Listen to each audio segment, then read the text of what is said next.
11 bank 4 গ্রুপে ভাগ হয়ে লড়ে প্রথম দিন। পরের দিন শনিবার শুরু হয় নকআউট পর্বের খেলা। সেখান থেকে ফাইনালে জায়গা করে নেয় ইউসিবি ব্যাংক ও সিটি ব্যাংক। বসুন্ধরা স্পোর্টস সিটিতে প্রথমবারের মতো 11 ব্যাংক নিয়ে অনুষ্ঠিত হলো ব্যাংকার্স 7 সাইড ফুটবল টুর্নামেন্ট। ফাইনালে ইউসিবি ব্যাংককে 2-1 গোলে হারিয়ে চ্যাম্পিয়ন হয়েছে সিটি ব্যাংক। বসুন্ধরা স্পোর্টস সিটিতে আন্তর্জাতিক মানের সুযোগ সুবিধায় খেলতে পেরে উচ্ছ্বসিত খেলোয়াড়রা।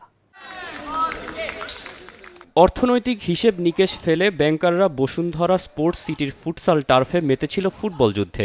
11 ব্যাংক নিয়ে বসুন্ধরায় সিলরের পৃষ্ঠপোষকতায় প্রথমবারের মতো শুক্রবার থেকে শুরু হয় bankers 7 side football tournament. 11 bank 4 গ্রুপে ভাগ হয়ে লড়ে প্রথম দিন। পরের দিন শনিবার শুরু হয় নকআউট পর্বের খেলা। সেখান থেকে ফাইনালে জায়গা করে নেয় ইউসিবি ব্যাংক ও সিটি ব্যাংক।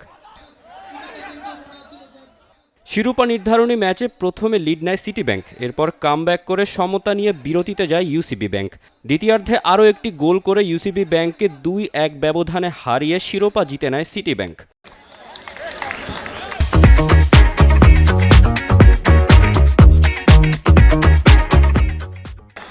টুর্নামেন্টে অংশ নেওয়া খেলোয়াড়রা বসুন্ধরা স্পোর্টস সিটিতে খেলতে পেরে উচ্ছ্বাস প্রকাশ করেন। সেই সাথে আরও জানান এমন আয়োজন কাজে উদ্যম বাড়াবে।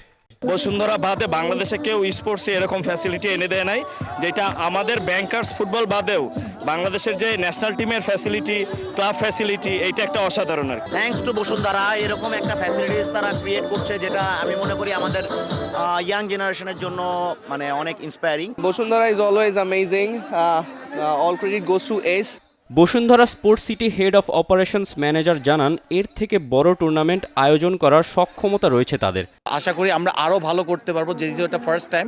আমাদের ইচ্ছা আছে আমরা আরও সামনে এরকম টুর্নামেন্ট করতে পারবো, বিভিন্ন শ্রেণীর বিভিন্ন ক্লাস এবং বিভিন্ন গ্রুপদের নিয়ে যাতে করতে পারি।